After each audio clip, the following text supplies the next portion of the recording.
It is time to have state governments peacefully start moving with injunctions, and kind of like Texas is suing over Obamacare with 17 other states. Yeah, right. It's time to say no.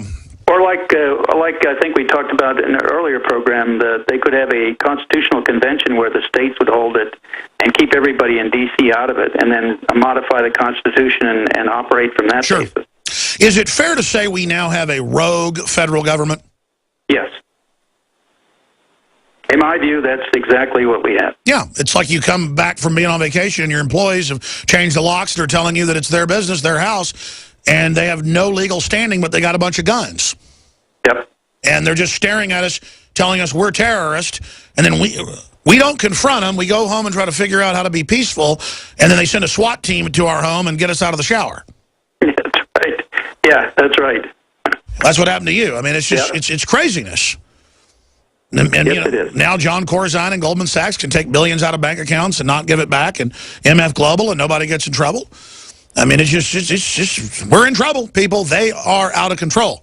And historically, that means they'll just power grab and power grab until everything starts collapsing. Jay in California, only got a few minutes left with our guest. Jay, thanks for calling. You're on the air with William Binney. Yeah, I'll be real brief. Mr. Binney, I just have to dish out a little bit of gratitude to yourself and obviously Alex Jones for bringing up this kind of stuff and this media operation for years and exposing kind of what's going on. And now it seems that it's an agreement. It's the consensus among the public in this republic that we're being spied on illegally, that these judges are being, basically with inside baseball blackmailed into changing laws and the rest of it. And I was just curious what you would advise people, and I know I'm not asking just for myself, I'm asking on behalf of others that I talk to that don't feel that this rogue government, as we can all agree it's a rogue government, we don't believe it can be put back together, that Humpty Dumpty is broken and can't be put back together again. What would you say about that? Well, I would say that there are ways, we have some ways to try to help save and salvage our country. And one of the primary ways is to get active in politics and stand up and make sure if you're going to elect somebody as a representative, that they stand up and defend the Constitution and the founding principles of this country. That's something that the current crop of people we have down there in Washington aren't doing right now. They're violating every way they possibly can. And they're getting everybody they possibly can to support what they're doing and cover up for them. That's right. They're circling the wagons to use the whistleblowers and the political awakening as a way to actually legitimize this giant usurpation of our basic freedoms. And if we don't start backing them off at this point, the sky's the limit. We've already basically reached the sky. We're now going out into outer space. Few final calls, and we're going to let our gracious guest go. Mike in Wyoming, you're on the air worldwide. Hi, Mr. Binney. My recollection is that Harry Truman created NSA just with a stroke of his pen, that Congress never actually created that agency by statute. Why is it entitled to funding in the first place? That's correct. But the funding comes out of the Department of Defense. So the Department of Defense slices out a set of funding for them. But it's since the FISA laws, they now have committees overseeing them and overseeing their budgets. But those committees have been basically usurped and are basically advocates for these agencies, and they tend to support them no matter what, which means that their committees get to manage larger budgets as the agencies themselves grow. So from their perspective, they look at that as a positive contribution, when in fact they should be standing up for our rights and stopping these people under the FISA law alone. That was the reason the Church Committee said. That's what the Church Committee came up with. That's what they said, and this is how we're going to try to set up checks and balances. Well, those checks and balances over time have proven to just outright fail. They're non-existent now. I mean, the FISA court's a rubber stamp. The intelligence committees are advocates for the agencies to do domestic spying, when in fact they were created. Their founding principles for the creation of those were to prevent spying agencies in the United States from spying on United States citizens domestically. And that they've totally failed at. It is a criminal Big Brother revolution by bureaucrats and corporate and government interest to openly execute fraud upon us until it becomes common law precedent. And it is just over the top. They're getting away with it. Mike, anything else? No, that's all. Thank you. Thank you very much. Well, folks, we are basically out of time with our guest, William Binney. We've got Chris, John, Truth Raider, Frank, and many others holding. I'll try to answer your questions as best I can. Mr. Binney, people constantly say, where are the whistleblowers? Where are good people in government, good people in corporations? Well, whether it's John Perkins, who was an economic hitman for big banks, or whether it's Colonel Schaefer or General Benton K. Parton, or countless other people we have had on this broadcast, Tosh Plumley, Sully Castile, hundreds and hundreds and hundreds, Terry Reid, it's got to be over 1,000 now, whistleblowers from state, federal, international level. Wolfgang Wodarg, the head of the EU vaccine program, admitting the vaccines are tainted. I mean, the truth is, we actually have more people in major corporations and governments that do go public, and then the public doesn't get behind them or listens to mainstream media demonizing them to the point of now where they're arresting and persecuting the press, not just people that internally blew the whistle and gave up your career heading up a major agency. I mean, it's just, I think it's the immorality and the laziness of the American people that at the end of the day is allowing this. I don't think we are the progenitors of it, but we're the people that allow it. And as Eric Hoffer said, propaganda does not deceive people. It merely helps them deceive themselves. And men have to ask, do they really only want Sports Center and fantasy football over a free country and a future? Do women only want to go out and party and act like tarts? Or do they want to have a future for their children? Because we're going into bondage. This is only the beginning. We can see the fruits of this tyranny as our country and the world goes down the drain. They've started a global spy race now. So who knows what's going to come out of this? It's destabilizing our world. It's discrediting our country. It's discrediting our tech companies because people don't want to do business with us. I'm kind of ranting here at the end. It's just, why are we allowing this to happen? It is so insane. Final comment. Well, yeah, you're pointing out some of the very short-sighted, finite thinking that people went through when they first decided to do these kinds of things. And I start with Cheney and his dark side business.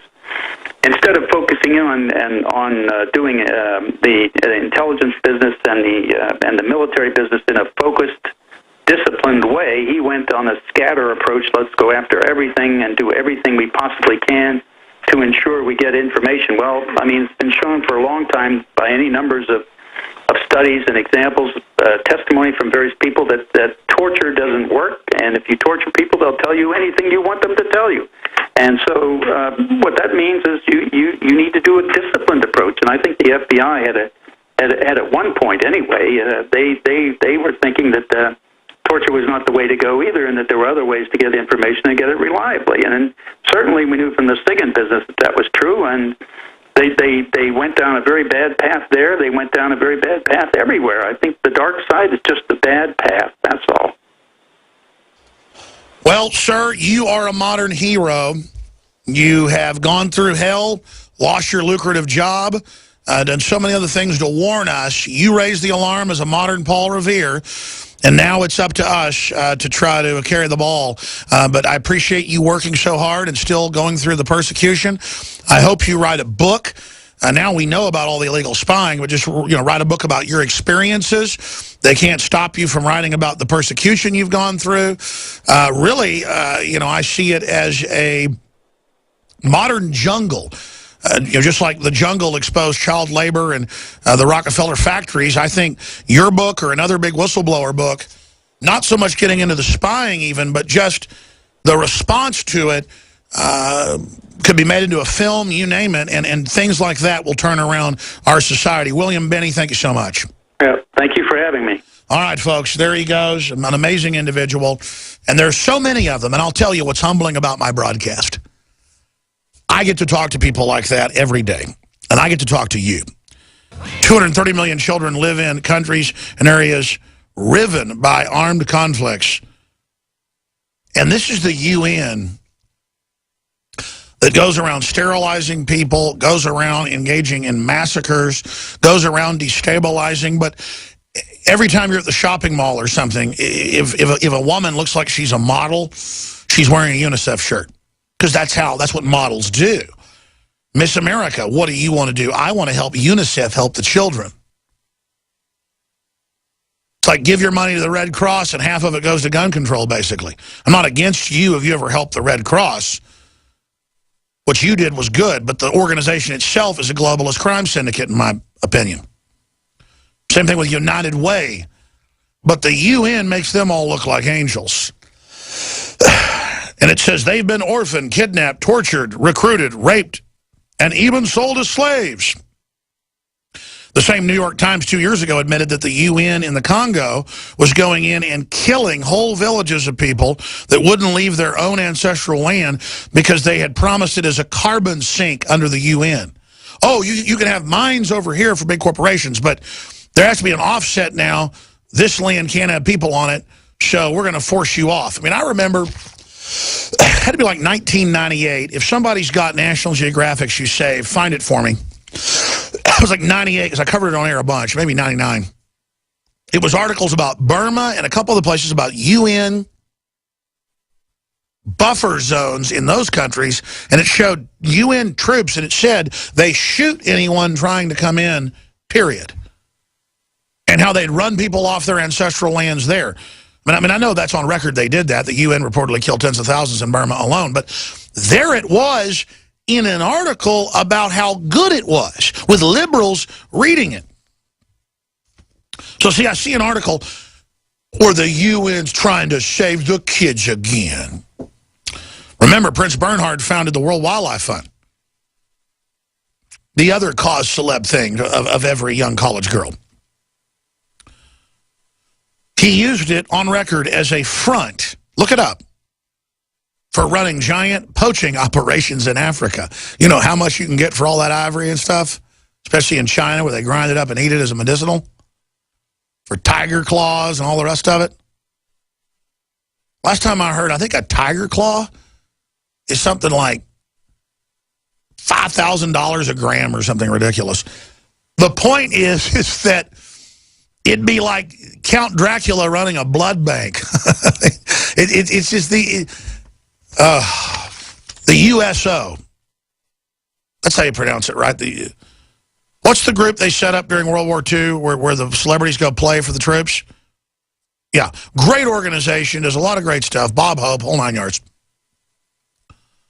Nothing against, entertainment for the troops or whatever.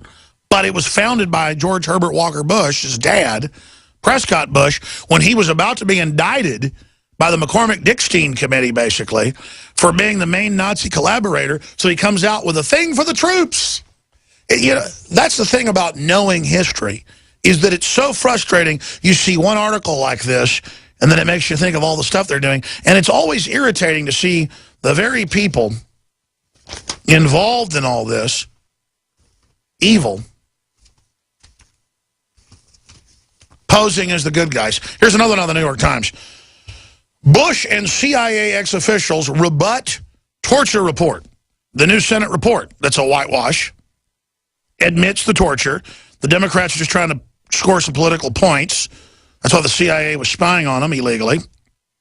But it doesn't make Dianne Feinstein good that she's being spied on. See, it's just a ship of rats fighting with each other.